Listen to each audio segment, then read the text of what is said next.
Vibration de la pensée par William Walker Atkinson. Chapitre numéro 6. Comment se protéger contre l'influence des pensées néfastes. La première chose à faire est de commencer à éliminer la peur et l'inquiétude. La peur est la cause de la plupart de nos malheurs et de nos échecs.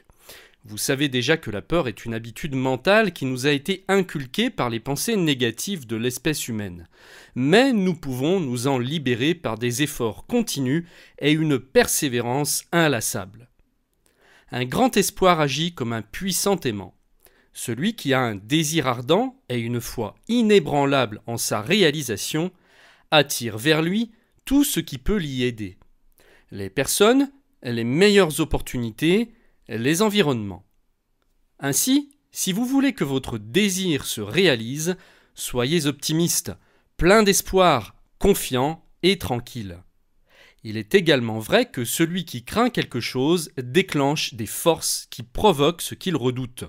En fait, comme il attend vraiment la chose redoutée, la loi agit exactement comme s'il le souhaitait ou le désirait.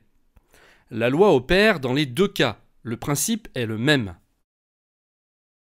Quelle est la meilleure méthode pour vaincre l'habitude d'avoir peur ? Le meilleur moyen de vaincre l'habitude d'avoir peur consiste à adopter une attitude mentale courageuse, de même que pour nous libérer des ténèbres, nous allumons la lumière ou la laissons entrer. Ne perdez pas votre temps à lutter contre une habitude de pensée négative en reconnaissant leur puissance et en essayant de les détruire par des efforts considérables.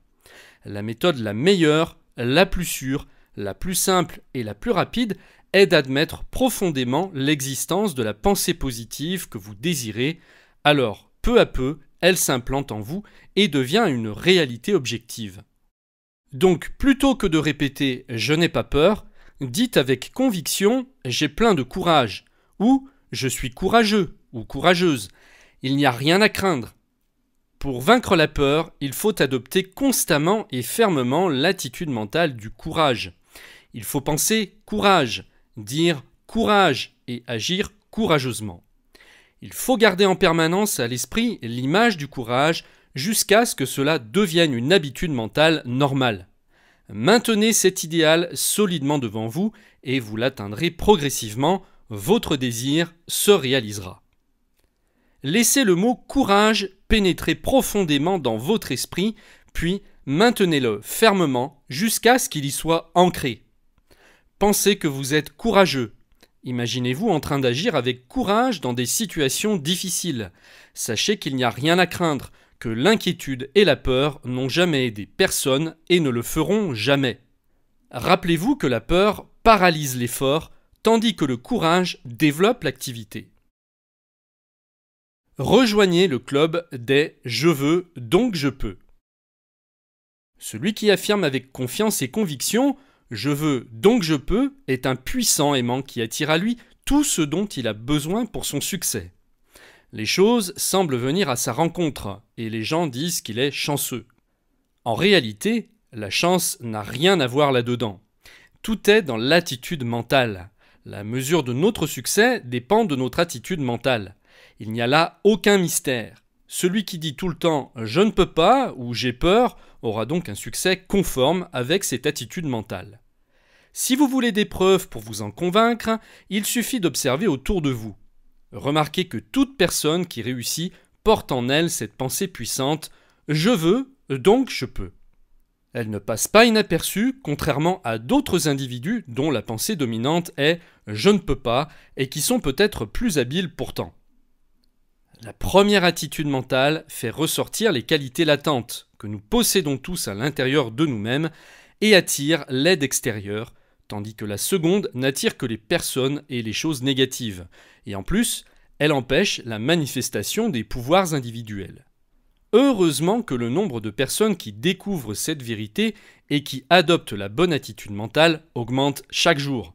Ne gâchez donc pas la force de votre pensée, mais utilisez-en à votre avantage. Arrêtez d'attirer vers vous l'échec, le malheur, les disputes, la tristesse.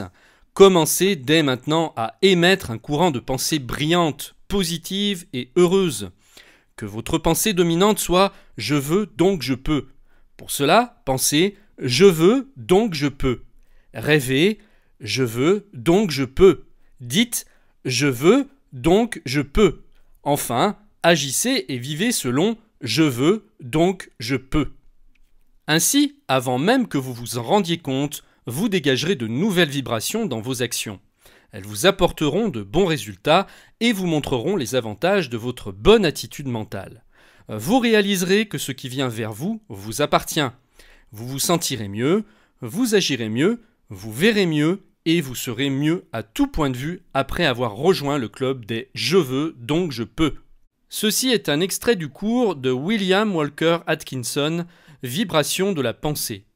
Pour recevoir l'ouvrage en intégralité, cliquez sur le i comme info ou sur le lien qui apparaît sur cette vidéo. À tout de suite!